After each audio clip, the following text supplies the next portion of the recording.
Hello everyone, అందరూ ఎలా ఉన్నారు? అందరూ బాగుండాలని కోరుకుందాం. మనలో చాలామంది ఎలా వెయిట్ లాస్ అవ్వాలా అని చెప్పి నానా కష్టాలు పడుతూ ఉంటారు కదా. బట్ మనలోనే కొంతమంది ఎలా హెల్తీగా వెయిట్ గెయిన్ అవ్వాలా అని చెప్పి ఆరాట పడే వాళ్ళు కూడా ఉన్నారు. నాకు తెలిసి మీ అందరికీ ఇప్పటికీ విషయం అర్థమై ఉంటుంది. సో ఈ వీడియోలో నేను హెల్తీగా వెయిట్ గెయిన్ అనేది ఎలా అవ్వచ్చు అనే విషయాన్ని షేర్ చేస్తాను. సో వీడియో ఎక్కడ కూడా స్కిప్ చేయకుండా ఎండ్ వరకు చూసేయండి. ఫర్ ద ఫస్ట్ టైం మన ఛానల్ని విజిట్ చేస్తున్నట్టయితే don't forget to subscribe to my channel, because నేను ఫ్యూచర్లో చాలా ఇన్ఫర్మేటివ్ వీడియోస్ అన్నీ కూడా అప్లోడ్ చేస్తూ ఉంటాను. సో అవేవి మీరు మిస్ అవ్వకుండా ఉండాలి అంటే ఇప్పుడే సబ్స్క్రైబ్ చేసుకోండి. సో జనరల్గా కొంతమంది ఉండాల్సిన వెయిట్ కంటే, ఐడియల్ వెయిట్ కంటే, వాళ్ళ హైట్ని బట్టి ఉండాల్సిన వెయిట్ కంటే చాలా తక్కువగా, అంటే బొక్కలు తేలినట్టుగా అట్లా సన్నగా కనిపిస్తూ ఉంటారు.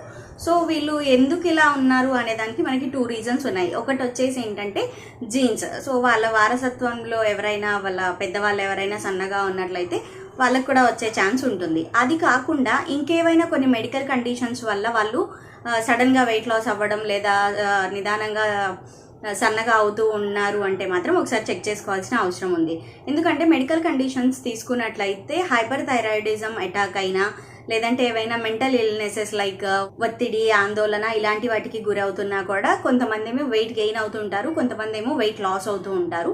అండ్ ఈ రెండింటితో పాటు పూర్ న్యూట్రిషన్, అంటే వాళ్ళు తీసుకోవాల్సిన ఆహారంలో ఉండాల్సిన పోషకాలు సరిగా లేకపోయినా కూడా వెయిట్ లాస్ అనేది జరుగుతూ ఉంటుంది. సో ఇలాంటి మెడికల్ కండిషన్స్ వల్ల సన్నగా అవుతున్నట్లయితే ఫస్ట్ ఆ హెల్త్ ప్రాబ్లమ్స్ని సాల్వ్ చేసుకోవడానికి ట్రై చేయాలి. సో ఆటోమేటిక్గా వెయిట్ గెయిన్ అనేది జరుగుతుంది. ఎప్పుడైతే ప్రాబ్లమ్ సాల్వ్ అయిపోతుందో హెల్తీ వెయిట్ గెయిన్ అనేది మళ్ళీ స్టార్ట్ అవుతుంది.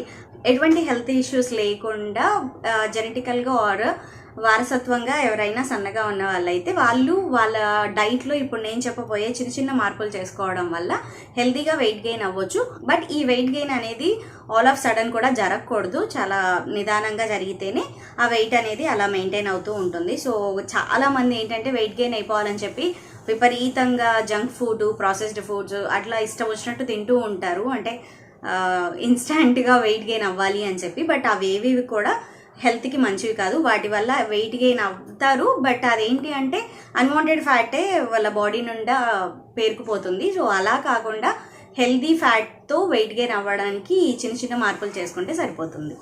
సో ఇంకా డైట్ గురించి మాట్లాడుకున్నట్లయితే ప్రతిరోజు మార్నింగ్ ఎంప్టీ స్టమక్తో dry fruits and seeds, specially almonds, cashews and peanuts. Seeds విషయానికి వస్తే sunflower seeds and pumpkin seeds, ఈ 5 టైప్స్ కూడా ముందు రోజు నైట్ నానబెట్టేసి నెక్స్ట్ డే మార్నింగ్ వాటిని వాష్ చేసుకొని బాగా పండిన బనానాతో మిక్స్ చేసి స్మూతీ తయారు చేసుకొని ఒక 3 months పాటు రెగ్యులర్గా తీసుకోవడం వల్ల వెయిట్ గెయిన్ అవుతారు. సో ఆల్మండ్స్, క్యాష్యూస్ ఇవన్నీ అఫోర్డ్ చేయలేని వాళ్ళు జస్ట్ పల్లీలు యూస్ చేసి కూడా ఈ స్మూతీని తీసుకోవచ్చు. సో 50 grams ఆఫ్ పల్లీలు తీసుకొని వాటిని ఓవర్ నైట్ నానబెట్టేసి నెక్స్ట్ డే మార్నింగ్ బనానాతో స్మూతీ చేసుకొని ఖర్జూరం పౌడర్, ఎండు ఖర్జూరం పౌడర్ ఉంటుంది కదా, అదైనా యాడ్ చేసుకోవచ్చు. లేదా ఒక టేబుల్ స్పూన్ ఆఫ్ హనీ అయినా మిక్స్ చేసుకొని స్మూతీ చేసుకొని ప్రతిరోజు తాగొచ్చు. ప్రతిరోజు ఈ బనానా స్మూతీస్ చేసుకునే టైం లేని వాళ్ళు just handful of dry fruits and సీడ్స్ని కూడా రోస్ట్ చేసి పెట్టేసుకొని వాటిని తినడం వల్ల కూడా మంచి బెనిఫిట్ ఉంటుంది. అండ్ సెకండ్ థింగ్ వచ్చేసి హెల్తీగా వెయిట్ గెయిన్ అవ్వాలి అనుకునే వాళ్ళు ప్రోటీన్స్, ఫ్యాట్స్తో పాటు కార్బోహైడ్రేట్స్కి కూడా ఈక్వల్ ప్రియారిటీ ఇవ్వాల్సిన అవసరం ఉంది. సో వీళ్ళు రైస్ ఒక 60% అండ్ కర్రీస్ ఇవి మాత్రం ఒక 40% తీసుకుంటే సరిపోతుంది. సో ఇక్కడ ఏంటంటే రైస్ ఎక్కువగా తీసుకోవడం వల్ల కార్బోహైడ్రేట్స్ అనేవి ఇంక్రీజ్ అవుతాయి. సో దట్ మీరు హెల్తీగా వెయిట్ గెయిన్ అవ్వడానికి ఛాన్సెస్ ఉంటాయి. రైస్ తీసుకున్నా, చపాతీ తీసుకున్నా కర్రీ కంటే కాస్త ఎక్కువ క్వాంటిటీ ఉండేటట్టుగా చూసుకోవడం మంచిది. అండ్ నెక్స్ట్ ఇంపార్టెంట్ థింగ్ వచ్చేసి వెయిట్ గెయిన్ అవ్వాలన్నా, వెయిట్ లాస్ అవ్వాలన్నా కూడా ఎవరైనా processed foods and refined foods అనేవి డెఫినెట్గా అవాయిడ్ చేస్తేనే మంచిది. ఎందుకంటే ఈ processed foods and packaged foods or refined foods మనకి బాడీకి ఎటువంటి పోషకాలు అందించకపోగా మనం తీసుకునే ఆహారంలో ఉండే మంచి పోషకాలు కూడా మన బాడీకి వంట పట్టకుండా చేస్తాయి. కాబట్టి వెయిట్ గెయిన్ అవ్వాలనుకున్నా, వెయిట్ లాస్ అవ్వాలనుకున్నా కూడా ఈ ప్రాసెస్డ్ ఫుడ్స్ అండ్ జంక్ ఫుడ్స్ని మోస్ట్లీ అవాయిడ్ చేయడమే చాలా వరకు మంచిది. అండ్ నెక్స్ట్ వెయిట్ గెయిన్ అవ్వడానికి ఇంకొక టిప్ ఏంటి అని అంటే ఎవ్రీ మీల్ తర్వాత, ఓకే, మార్నింగ్ బ్రేక్ఫాస్ట్ అవ్వచ్చు, afternoon lunch or evening dinner తర్వాత ½ an hour తర్వాత డెఫినెట్గా ఒక టేబుల్ స్పూన్ ఆఫ్ హనీలో ఒక table spoon of jaggery powder, బెల్లం పౌడర్ ఉంటుంది కదా, ఈ రెండు ఈక్వల్ క్వాంటిటీలో మిక్స్ చేసి ఒక టేబుల్ స్పూన్ అనేది తీసుకోవడం వల్ల హెల్దీ వెయిట్ గెయిన్ అనేది జరుగుతుంది. ఇది ఇమీడియట్గా జరగదు. డెఫినెట్గా మీరు కాస్త ఓపికతో ఒక 3 to 6 months పాటు కన్సిస్టెన్సీతో ఫాలో అవ్వడం వల్ల మాత్రం డెఫినెట్గా వెయిట్ గెయిన్ అనేది జరుగుతుంది. ఇంకా వర్కౌట్స్ గురించి మాట్లాడుకున్నట్లయితే చాలామంది వెయిట్ గెయిన్ కోసం జిమ్స్ వెంట పరిగెడుతూ ఉంటారు. జిమ్కి వెళ్ళి వర్కౌట్స్ చేయడం, అక్కడ సజెస్ట్ చేసే ప్రోటీన్ షేక్స్, ప్రోటీన్ పౌడర్స్ తీసుకోవడం వంటివి చేస్తూ ఉంటారు. బట్ అటువంటి ప్రోటీన్ పౌడర్స్ తీసుకోవడం వల్ల లాంగ్ రన్లో మనకి హెల్త్ ఇష్యూస్ అనేవి చాలా వస్తూ ఉంటాయి. సో అలా ఎటువంటి ప్రోటీన్ పౌడర్స్ యూస్ చేయకుండా మనం ఇంట్లోనే మంచి హెల్తీ ఫుడ్ తీసుకుంటే సరిపోతుంది. అండ్ వర్కౌట్ విషయానికి వస్తే హెవీ ఆర్ ఇంటెన్స్ వర్కౌట్స్ చేయకుండా చాలా లో ఇంటెన్స్ వర్కౌట్స్ ఆర్ చాలా తక్కువ మజిల్ని బిల్డ్ చేసే వర్కౌట్స్ మాత్రమే చేయడమే మంచిది. లేదంటే యోగా ద్వారా కూడా హెల్దీ వెయిట్ గెయిన్ అనేది జరుగుతుంది. సో ఎవరైతే యోగా చేస్తూ వెయిట్ గెయిన్ అవ్వాలి అనుకుంటున్నారో వాళ్ళకి సూర్య నమస్కారాస్ ఈజ్ ద బెస్ట్ సొల్యూషన్ అని చెప్పుకోవచ్చు.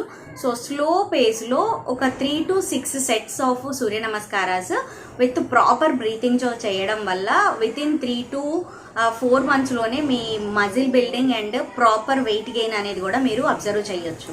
లేదు మేము వర్కౌట్స్ చేయలేము లేదా ఎటువంటి యోగా కూడా ప్రాక్టీస్ చేయలేము అనుకున్న వాళ్ళు జనరల్గా ఒక 3 ముద్రాస్ ఉంటాయి. వాటిలో ఏదైనా ఒక ముద్ర చూస్ చేసుకొని డైలీ 30 to 50 minutes పాటు ప్రాక్టీస్ చేయడం వల్ల కూడా హెల్దీ వెయిట్ గెయిన్ అనేది జరుగుతుంది. సో ఆ ముద్రాస్ ఏంటి అంటే ఫస్ట్ వన్ వచ్చేసి పృథ్వీ ముద్ర. సో ఇలా మీ రింగ్ ఫింగర్ యొక్క టిప్ని థంబ్తో జాయిన్ చేసేసి మీ థైస్ మీద పెట్టేసుకొని ఒక 30 to 50 minutes పాటు ఇలా ప్రాక్టీస్ చేస్తూ ఉండాలి. సో ఇక్కడ మీరు long breath in and out చేస్తూ ఉండాలి. సో ఎప్పుడైతే మనం శ్వాస దీర్ఘంగా తీసుకొని వదిలేస్తూ ఉంటామో మన బాడీ అంతా కూడా రిపేర్ అవుతూ ఉంటుంది. సో అండ్ సెకండ్ ముద్ర వచ్చేసి ప్రాణముద్ర. సో ప్రాణముద్ర ఎలా చేయాలి అంటే tip of the little finger and ring ఫింగర్ని టిప్ ఆఫ్ ద థంబ్తో జాయిన్ చేసి ఈ 2 ఇండెక్స్ ఫింగర్ అండ్ మిడిల్ ఫింగర్స్ని స్ట్రైట్గా పెట్టేసుకొని మీ థైస్ మీద ప్లేస్ చేసుకొని కూర్చోవడమే అనమాట. సో ఇది ప్రాక్టీస్ చేయడం వల్ల కూడా మీ బాడీ అంతా కూడా ప్రాణ అంటే ఆక్సిజన్ అనేది బాడీ అంతా కూడా పాస్ అవుతుంది. సో దట్ మళ్ళీ వెయిట్ గెయిన్ అవ్వడానికే హెల్ప్ అవుతుంది. ఈ 2 ముద్రలతో పాటు అదితి ముద్ర అని కూడా ఉంటుంది. స్పెషల్లీ వెయిట్ గెయిన్ అవ్వడానికి Aditi Mudra is the best one అని చెప్పుకోవచ్చు. సో అదితి ముద్ర ఎలా ప్రాక్టీస్ చేయాలి అంటే జస్ట్ మీ రింగ్ ఫింగర్ యొక్క బేస్ దగ్గర టిప్ ఆఫ్ ద థంబ్ని ప్లేస్ చేసి ఉంచడమే, చాలా ఈజీ. సో ఈ ముద్రాస్ని మీరు అంటే ఏదైనా పని చేస్తున్నప్పుడు అంటే లైక్ టీవీ చూస్తున్నప్పుడు ఎవరితోనైనా మాట్లాడుతున్నప్పుడు అయినా ప్రాక్టీస్ చేయొచ్చు. ఇంకా కాన్షియస్గా ప్రాక్టీస్ చేయడం అనేది చాలా మంచిది. బట్ కాన్షియస్గా 30 to 50 minutes కూర్చోలేము అనుకున్నప్పుడు త్రూ అవుట్ ద డే ఎప్పుడైనా కూడా ఇలా జనరల్గా అందరితో మాట్లాడుతున్నప్పుడో లేదా టీవీ చూస్తున్నప్పుడో ఈ ముద్ర పెట్టేసుకొని కూర్చోవడం వల్ల బాడీ అనేది వెయిట్ గెయిన్ అవుతూ ఉంటుంది. అండ్ నెక్స్ట్ మనం తీసుకున్న ఆహారం అంతా మన ఒంటికి అబ్జార్బ్ అవ్వాలి, ఆహారంలో ఉన్న పోషకాలన్నీ మన బాడీకి ఇమడాలి అని అంటే దానికి తగ్గని వాటర్ కూడా కావాలి. కాబట్టి బాడీ అనేది హైడ్రేటెడ్గా ఉండేటట్టుగా చూసుకోవడం చాలా చాలా అవసరం. సో మీ వెయిట్కి తగ్గట్టుగా ఒక 3 to 4 liters of water everyday తీసుకోవడానికి ట్రై చేయండి. నెక్స్ట్ వచ్చేసి ఎడిక్వేట్ అమౌంట్ ఆఫ్ స్లీప్ అనేది అందరికీ చాలా చాలా అవసరం. సో ఎవరైతే నిద్ర సరిగా పోరో వాళ్ళకి వెయిట్ లాస్ అయ్యే ఛాన్స్ ఉంటుంది, అలాగే వెయిట్ గెయిన్ అయ్యే ఛాన్స్ కూడా ఉంటుంది. సో ఎవరైతే స్లీప్ డిస్టర్బెన్సెస్తో సఫర్ అవుతూ ఉంటారో వాళ్ళలో ఎక్కువగా వెయిట్ గెయిన్ అనేది కనిపిస్తుంది. ఈ వెయిట్ లాస్ అనేది కూడా జరగడానికి ఎడిక్వేట్ అమౌంట్ ఆఫ్ స్లీప్ అనేది లేకపోవడం వన్ ఆఫ్ ద రీజన్ అని చెప్పుకోవచ్చు. ఎప్పుడైతే మనకి సరైన నిద్ర ఉండదో అప్పుడు మనం తీసుకున్న ఆహారం అనేది ప్రాపర్గా డైజెస్ట్ అవ్వదు అండ్ అందులో ఉన్న పోషకాలు ఏవి మన బాడీకి వంట పట్టవు. కాబట్టి సో ఆటోమేటిక్గా వెయిట్ లాస్ అనేది జరుగుతూ ఉంటుంది. మీకు ఈ వీడియో నచ్చినట్లయితే డెఫినెట్గా లైక్ చేయండి. సో మీరు లైక్ చేయడం వల్ల ఈ ఇన్ఫర్మేషన్ అనేది ఇంకొంతమందికి రీచ్ అయ్యే ఛాన్స్ ఉంటుంది. అండ్ మన ఛానల్ ఇప్పటివరకు సబ్స్క్రైబ్ చేసుకోకపోయి ఉంటే ఇప్పుడే సబ్స్క్రైబ్ చేసుకోండి. సో దట్ ఫర్దర్గా నేను అప్లోడ్ చేసే వీడియోస్ అన్నీ కూడా మీకు నోటిఫికేషన్ రూపంలో వస్తాయి. Thank you for watching.